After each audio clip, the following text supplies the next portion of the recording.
بیوی پر ظلم کرنا بند کر دے، کسی کی ماں بہن بیٹی کو غلط نظر سے دیکھنا بند کر دے۔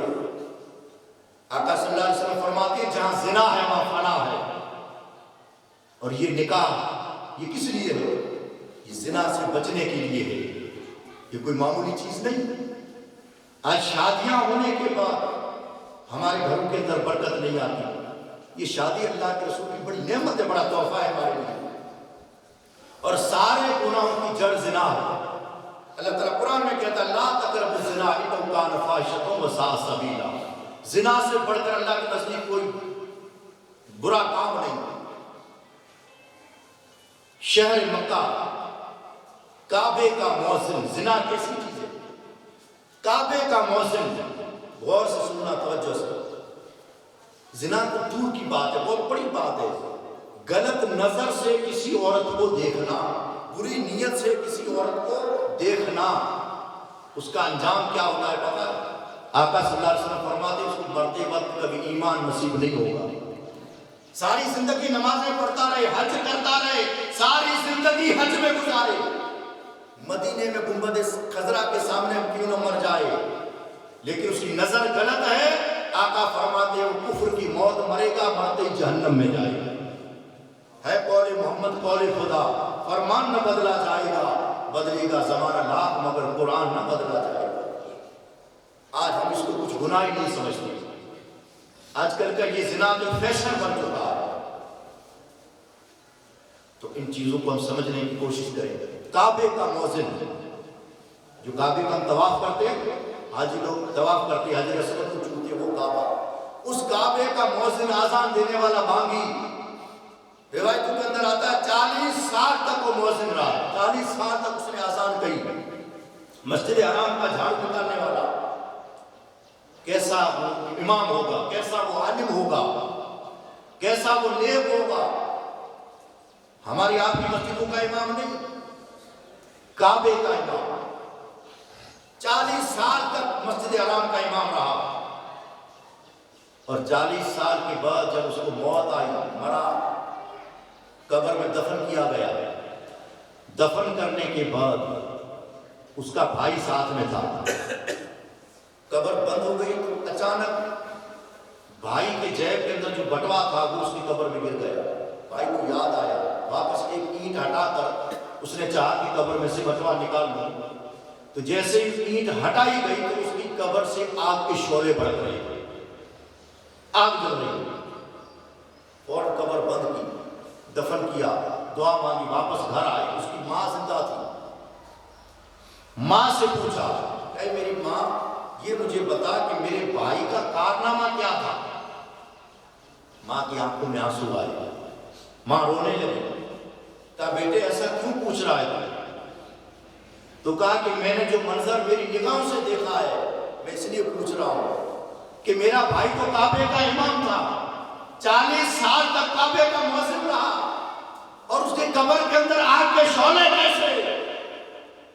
اتنا متقی، اتنا پرہیزگار، اتنا نیک انسان، کبھی اس کو ہم نے گناہ کرتے نہیں دیکھا، نہ کبھی سنا کہ اس نے یہ گناہ کیا ہے، کبھی کسی کے سوچ میں بھی نہیں تھا اس کی قبر میں آگ کے شعلے ہوں گے، اور حاجی لوگ اس کے پیچھے حج کی نماز ادا کریں۔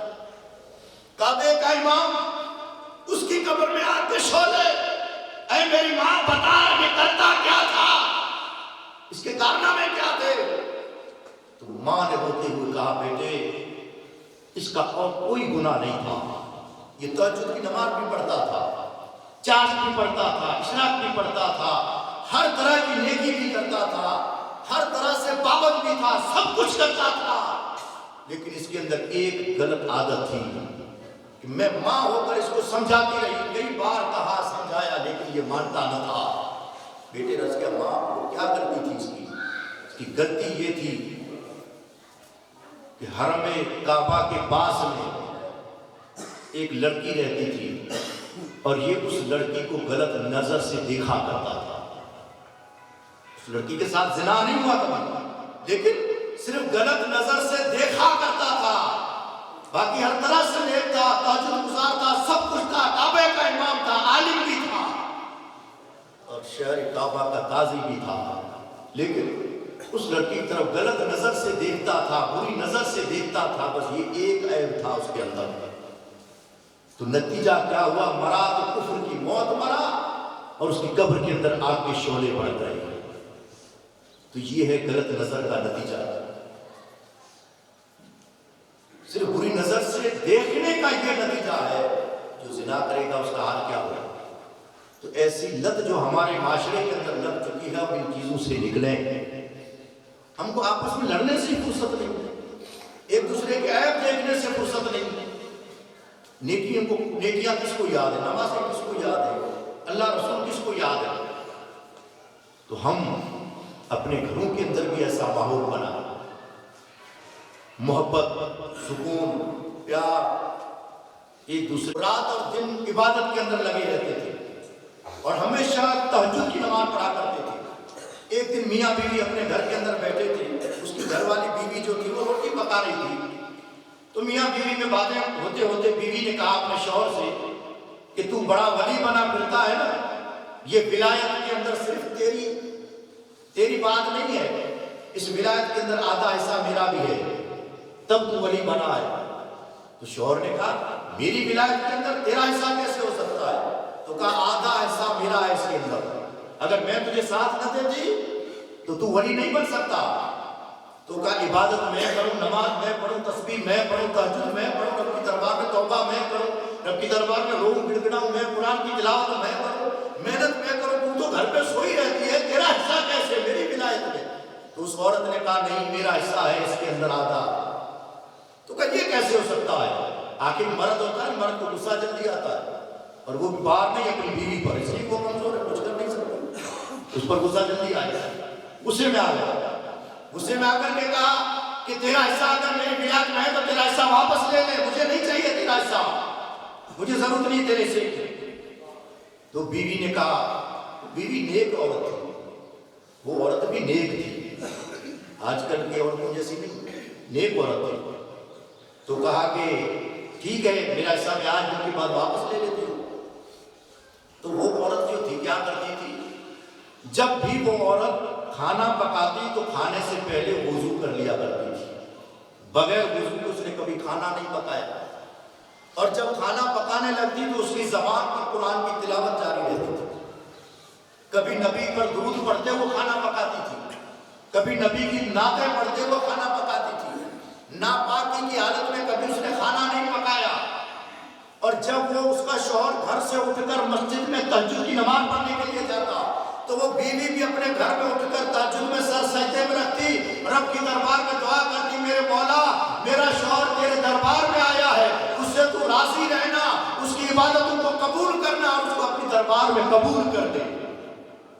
تو وہ بیوی بھی اس کے حق میں دعائیں کیا کرتی تھی۔ تو جب شوہر غصے ہو گیا، اس نے کہا تیرا حصہ لے لے، اس بیوی نے کیا کیا؟ اب کھانا پکایا تو بغیر وضو کے، ناپاکی کی حالت میں، اب کھانا جن برتنوں میں پکا رہی ہے تو وہ برتن بھی بغیر دھلے ہوئے۔ کچھ دن ہوئے، اس اللہ کے ولی کو عبادت کے اندر سستی ہونا شروع ہو گئی، عبادت میں دل نہیں لگتا، نماز میں مزہ نہیں آتا۔ آخر کرتے کرتے ایک دن ایسا بھی آیا کہ وہ تہجد کی نماز کے لیے اٹھ نہ سکا، تہجد کی نماز قضا ہو گئی۔ کچھ دن گزرے، فجر کی نماز قضا ہو گئی۔ کچھ دن گزرے، دوسری نمازیں بھی چھوٹنے لگی۔ اب ایسا عبادت گزار بندہ، نماز فرض بھی چھوٹنے لگی۔ اس نے سوچا یہ ہو کیا رہا ہے، آخر وجہ کیا؟ پھر اس کو بات یاد آئی، ہاں میری بیوی نے یہ کہا تھا، لگتا ہے میری بیوی نے اپنا حصہ لے لیا، اب میرا حصہ باقی رہا، اس لیے مجھ سے فرض نمازیں بھی چھوٹنے لگی۔ واپس فوراً دوڑتا ہوا اپنی بیوی کے پاس آیا، کہا میری بیوی تو نے یہ کیا کیا؟ کہا میں نے کچھ نہیں کیا، اس دن تو نے کہا تھا نا اپنا حصہ لے لے، میں نے اپنا حصہ لے لیا، تیرے حصے کی عبادت تو کر۔ تو اس نے کہا میں نے مان لیا کہ واقعی تیرا حصہ میری ولایت کے اندر ہے، آدھا نہیں۔ وہ اللہ کا ولی کہتا ہے تو آدھا کہہ رہی تھی، اب وہ ولی کہتا ہے آدھا نہیں، میرے پاس جو نور اللہ کا ہے اور جو ولایت ہے یہ آدھا نہیں، یہ سارا ہی تیرا حصہ ہے۔ کاش مجھے پتا چل گیا کہ سارا ہی تیرا حصہ ہے۔ تو میں اپنی ماں بہن بیٹیوں سے بھی کہتا ہوں، آج ہم بھی شکایت کرتے ہیں، نماز پڑھتے ہیں تو نماز میں دل نہیں لگتا، مجلس میں آنے کا دل نہیں کہتا، نیک کام کرنے میں دل نہیں لگتا، اور دل لگے گا کہاں سے؟ ہمارے دل ہی پتھر بن چکے ہیں۔ تو اس کے اندر ماں بہن بیٹیوں کا بھی حصہ ہوتا ہے۔ تو ماں بہن بیٹیوں سے بھی میں کہنا چاہوں گا اپنے گھروں کے اندر پاکی کا ماحول بنائے رکھیں۔ ماں نیک ہوگی تو اولاد بھی نیک ہوگی، اس گھر کے اندر اللہ کی رحمتیں ہوگی۔ حضرت خواجہ قطب الدین بختیار کاکی پڑھنے گئے مدرسے، استاد نے کہا بیٹے پڑھو، اعوذ باللہ، اعوذ باللہ پڑھا، بسم اللہ پڑھو، بسم اللہ پڑھا، کہا پڑھو الف لام میم، کہا نام، تو کرتے کرتے 15 پارے، استاد نے کہا بیٹا تو پڑھنے آیا ہے کہ پڑھانے آیا ہے؟ ابھی اتنی عمر میں 15 پارے کہاں یاد کیے؟ تو کہا ماں کے پیٹ میں یاد کیے۔ تو وہ مائیں بھی ایسی نیک ہوا کرتی تھی، رات اور دن کی زبان پر تلاوت رہا کرتی تھی، تو پیٹ سے پیدا ہونے والا بچہ بھی 15 پاروں کا حافظ بن کر کے آتا تھا۔ آج مائیں بہنیں بیٹیاں بھی ایسی ہیں تو ان کی اولاد پیدا ہو کر ڈانسر بن کر کے نکلتا ہے، ناچنے والا بن کر کے نکلتا ہے، گیت گاتا ہوا نکلتا ہے۔ یہ ساری چیزیں اثر انداز ہوتی ہیں، یہ حضور کی حدیث ہے، یہ مولویوں کی باتیں نہیں۔ حضور کہتے ہیں جیسا کردار تمہارا ہوگا اس کا اثر اولاد پر پڑتا ہے۔ اب جس طرح یہ شادی ہے، آپ شادی سے پہلے کوئی 7 دن کوئی 5 دن اپنے گھروں میں گیت بجاتے ہیں، گانے بجاتے ہیں، فلمی گانے، ڈھول بجتے ہیں، ناچتے ہیں۔ آقا صلی اللہ علیہ وسلم فرماتے ہیں سارے ناچ گانوں کا اثر اس دلہا دلہن پر بھی پڑتا ہے اور اس کی آنے والی اولاد پر بھی پڑتا ہے۔ اور وہاں نیک محفل ہو، حضور کی نعتیں ہو، قرآن کی تلاوتیں ہو، اسلامی محفل ہو، تو وہ سارا نیک اثر ان پر بھی پڑتا ہے، ان کی آنے والی نسلوں پر بھی پڑتا ہے۔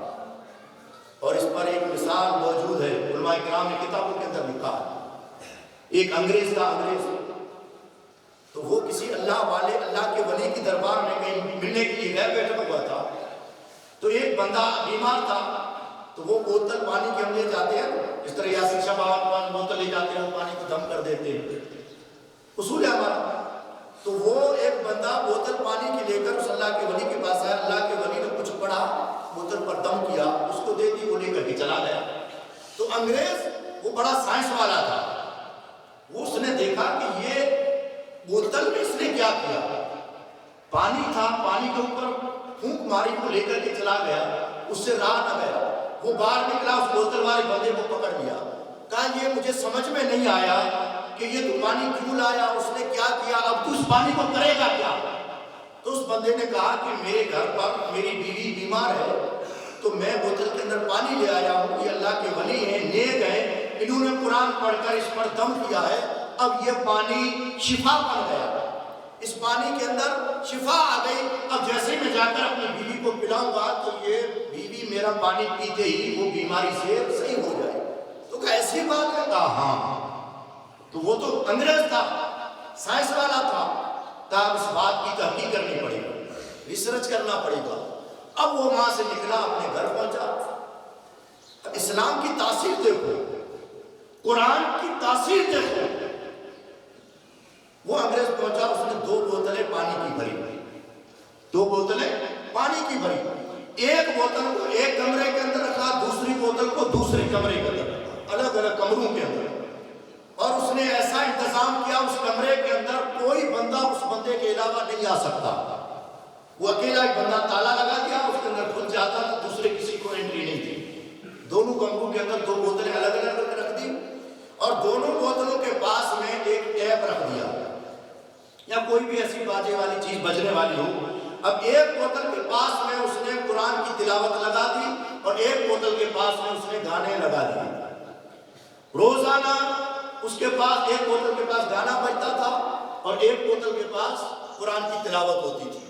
کچھ دن اس نے یہ عمل کیا، اور اس کے بعد ان دونوں بوتلوں کو اٹھایا، اور اپنا کمپیوٹر یا مشین جو بھی تھی ریسرچ کرنے کی مشین، اس کے اندر اس نے ریسرچ کیا، دیکھا تو جس بوتل کے پاس رات اور دن قرآن کی تلاوت کی آواز آتی تھی، اس پانی کے اندر کوئی بھی کسی قسم کا جراثیم نہیں تھا، اور ایسا صاف اور شفاف پانی تھا، کوئی جراثیم کا نام و نشان نہیں، اس کے اندر نور ٹپک رہا تھا۔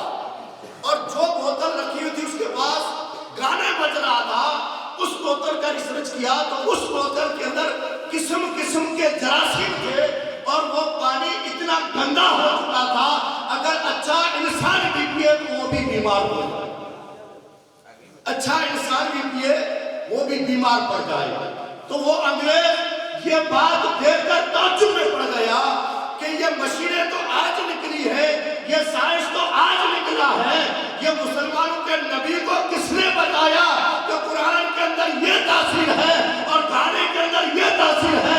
تو اس سے ثابت یہ ہوا، حدیث مصطفیٰ سے یہ ثبوت ملتا ہے، اگر ہمارے گھر کے اندر قرآن کی تلاوت ہوتی رہے، دین کی باتیں ہوتی رہے، اچھی باتیں ہوتی رہے، نیک باتیں چلتی رہے، آج بھی ہمارے گھر کے اندر سارے جراثیم ختم ہو جائیں گے، ساری بیماریاں ختم ہو جائیں گی، سارے جھگڑے فتنے ختم ہو جائیں گے، رب کی رحمت ہی رحمت ہوگی۔ اور ہم آج اپنے گھروں کے اندر گالیاں بکتے ہیں، بیوی کو گالیاں، بہن کو گالیاں، بیٹوں کو گالیاں، اور اس میں اپنی بہادری سمجھتے ہیں، گالیاں بکتے ہیں، گانے چلتے ہیں، فلمی گانے چلتے ہیں، ڈانس کرتے ہیں، تو اس گھر کے اندر رحمت کبھی نہیں آئے گی، لعنت تو آ سکتی ہے، شیطان تو آ سکتے ہیں، جن بھوت آ سکتے ہیں، نبی کی اور رسول کی اور اللہ کی رحمت نہیں آ سکتی۔ اور جہاں نیک باتیں ہوتی ہیں، اچھی باتیں ہوتی ہیں، محبت پیار کی باتیں ہوتی ہیں، اللہ رسول کی باتیں ہوتی ہیں، وہاں پہ رب کی اور رسول کی رحمت آتی ہے۔ تو ہم نیک بنے، ایک بنے، ہم سب اپنے گھروں کے ماحول کو سدھاریں۔